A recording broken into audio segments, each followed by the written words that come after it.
Hello, everybody that is celebrating Washington Golf's Centennial. I am Andres Gonzales. I am joined here by Paige Mackenzie and Joel Dahmen. We all played Washington Junior Golf and Washington Amateur Golf and had a great time. We're excited to be on the Zoom call today in celebration of Washington's 100th anniversary. And it was founded in 1922, as you probably all know, at Yakima Country Club. And that is one place we are going to start. Paige, that is where you grew up. Yes. What are some of the best memories that you have of growing up playing junior golf and your start in the game? For me, a lot of it was the people that you meet. Obviously, having met a lot of great players in junior golf, but also even just the evenings at Yakima Country Club. Now that you mention it, that's what I remember the most is the late summers up in Washington, going up after dinner at 7, 8 o'clock at night, and with the long shadows and some of the music playing from the clubhouse dining room, and my brother and I out there on the practice green putting. For me, it's memories like that I think made you fall, or at least made me fall in love with the game. Being able to kind of experience the joys of playing the game, having that kind of solace, that quiet time, the good views from Yakima Country Club down over the valley.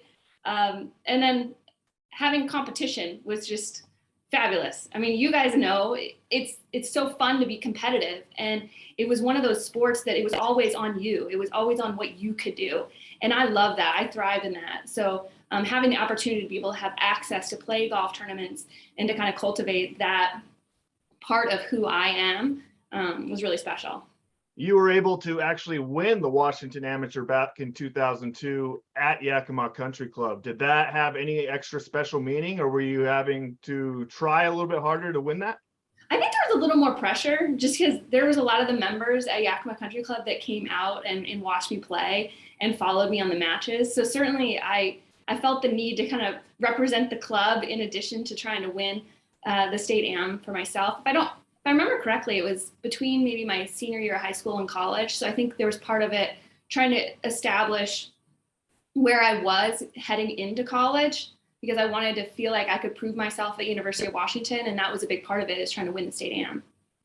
Joel, you also got to win the the Washington Am. I was never able to do it. I was always riding on Brock's coattails or Corey Prue's coattails. Brock is Paige's brother. But you said that in the Centennial book that 2007, when you won at Gold Mountain, that was a big stepping stone for you. Can you elaborate on that and how it's working out now? Yeah, it's working out okay now for me. Yeah, it was the year after my freshman year, which was a struggle, I guess, at times. I didn't have quite the career at UW that Paige did, or her brother for that matter. So I was just I didn't really know what to do. I wasn't going back to UW for school. I was just trying to play amateur golf, and over at Gold Mountain in Bremerton, it was just a special week. I remember, we had a lot of our teammates playing as well, and I just kind of had one of those magical weeks where pulled out a couple times from the fairway, and I think I ended up winning by 4 or 5. So it was it was just one of those big wins. It was the biggest one I had. I didn't win any national junior events. So it's definitely just the biggest one I had, but it gave me confidence going forward, in the rest of my amateur days. And, honestly, really, if you look at the names on that, there's a lot of great players who have won that trophy. So just have my name on there is very cool. What started you out kind of getting nurtured and getting interested in the game of golf? You were over in Clarkston, and I don't know how you did much there. It's just at the bottom of a hill and there's not a lot. So what really got you going in the game of golf? Yeah, I guess it was kind of the same as Paige, but it was my family. That's just what we did. When I was 8, I believe, we moved over by Clarkston Country Club, and I could walk down there, or I could steal a golf cart at times in the evenings, which was always fun. But we just, when my mom was a school teacher, so when she got off, she had summers off, so we'd play golf all the time. My dad would get off work, and we'd just go down there in the evenings and play until it was dark, chip and putt. It was that type of thing. But also being from a small town in Clarkston, I got along with all the members, so I got to hang out with a bunch of older people, and those are my kind of favorite times. It was just hanging out with the membership. I still talk to quite a few of them. They're quite a bit older now, but it's just one of my favorite places. But that was just what we did as a family. We just played golf. Paige, you and I are the same age. We got to play Washington junior golf together. Once we started playing American junior golf and traveling across the country, we became better friends. And I always remember I could confide in you a little bit because your brother was so much better and I wanted to be like him. I wanted to be like Ryan Moore and Michael Putnam, the guys that I traveled with.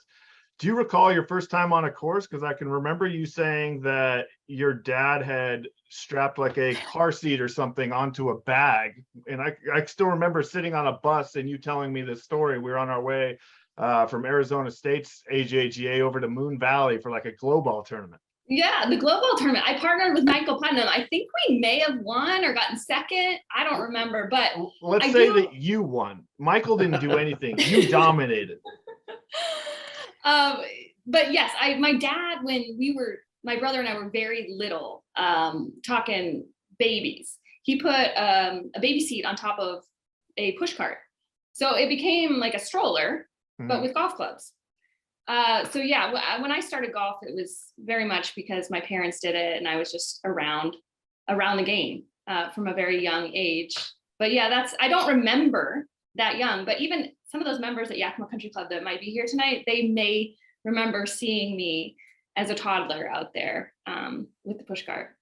That's awesome. At what point in your life, because every one of us were fairly successful junior players, and I think that really helped us through WA Golf.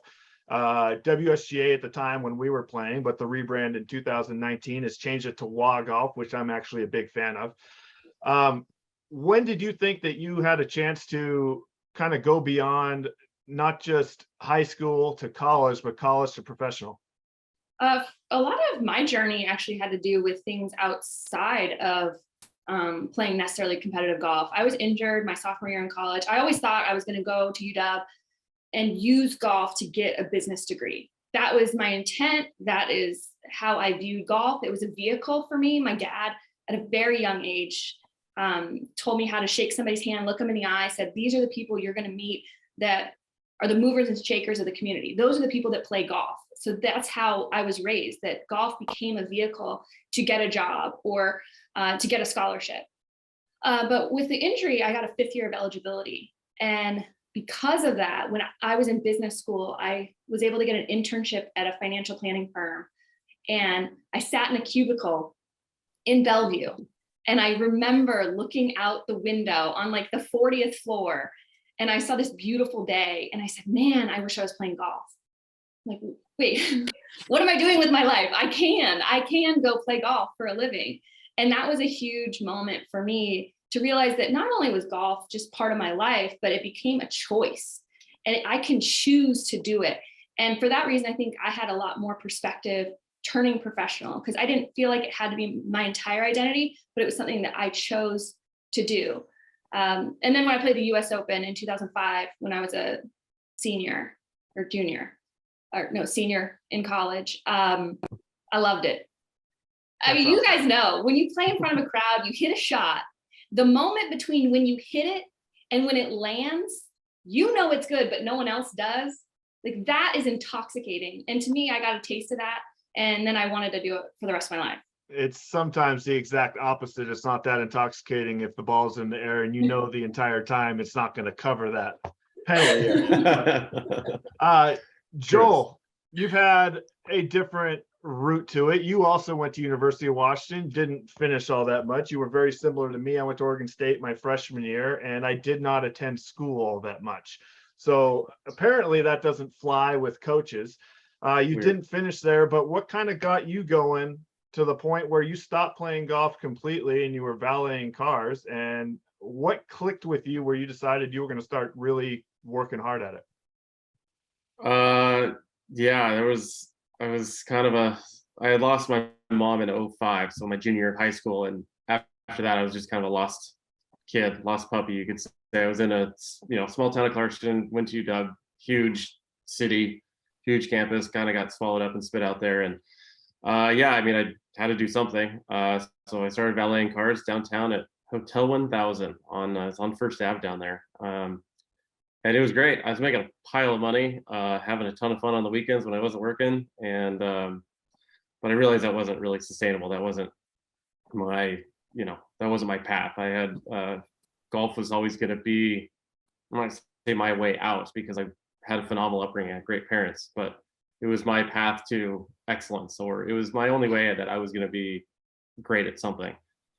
So yeah, I just gotta, I don't know if there was an exact moment, but it was one of those things of like, well, I got to live with Nick Taylor at UW. He was the number one amateur in the world at the time.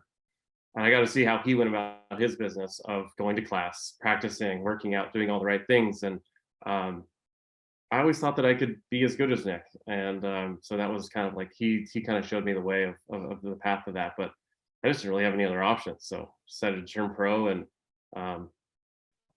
worked out okay for me in the end. I would say so, my man. I What was about you, very Dre? much. We're given all our life history. What about you? How did you get started? How did you end up on the PGA Tour? So very similar to Joel. I went to Oregon State and kind of got spit out there. I got there and I had a great time. I had so much fun at Oregon State, but I was not very productive as a human being. There were three things I was there to do, and I was there to party, really good at that. I was there to play golf, wasn't so good at that. And I was there to go to school, and I wasn't attending. So most of the things I was there for, all of them, I was not very good at. So my dad had a sit down talk with me, transferred to UNLV, lived there for 10 years in Las Vegas. But similar to Joel, I played with Ryan Moore, and in college, in junior golf, he was always the best player in the country. So when I got there, I was still kind of lost. So I just knew that whatever he was doing was being successful. Whatever he was doing was producing results. And so I signed up for the same classes. I signed up for the same practice schedule. I lived in the same house with him. I showered at the same time that he showered. I tried to do everything that he was doing because it was successful. And I think that is something that's awesome. I was able to caddy for him in 2019. He won the public links in 2000. Oh, sorry. I was 19. That was in 2003. He won the pub links in 2002, and that got him into the Masters. That was my Christmas present. I got to caddy at the Masters for Ryan in 2003. And I can't thank Ryan enough for that opportunity. I can't thank the University of Nevada, Las Vegas for the opportunity to play there. And it was so much fun. But it all started with Washington Golf. When we were playing junior golf, we had so many people around us that had the opportunity to go on beyond just high school and junior golf and play at the collegiate level. We had the Camamera sisters, the Cooper sisters, Paige, you, and Brock. Brock was somebody they always looked up to. Before Brock, there was Troy Kelly. He played on the PGA Tour. In the last 15 to 20 years, we've had an absolute hotbed of players, and it's like a little fraternity / sorority where all of us keep in touch. Paige, you and I now have kids. We live in different states, but when we see each other, we jump right back into the old times and old talk. It's not like we've missed a beat. Joel, you're younger than us, but the same thing. The fact that it's a fraternity and you see where you came from and the culture that WA Golf has built, everybody had their eye on you because you were a world beater also. Do you guys continue to keep Washington roots up here? Do your families live up here? Do you still make trips up here to play golf? Joel, I know you do. Hey. Yeah, I do. Every now and then. I mean, but for me, I was growing up. I mean, I had the Andrew Putnam on the PGA Tour. The Brophy clan in Spokane, Craig Leslie, the Prue family. I mean, out of Manitoba. Like, so that was like on the east side. We get forgot about a little bit over there on the east side, District 5. So nobody was forgetting about you, my man. Yeah. So it was just an awesome time to grow up. But I try to make it back. Catch up with you at a Seahawks game every now and then. I'm going to try to get for a Mariners game now that we're most likely going to make the playoffs. Should be making the playoffs. So, and all my family still lives in that Clarkston, Lewiston, Idaho area, and Spokane. So I try to get back and play some golf and see some family for sure.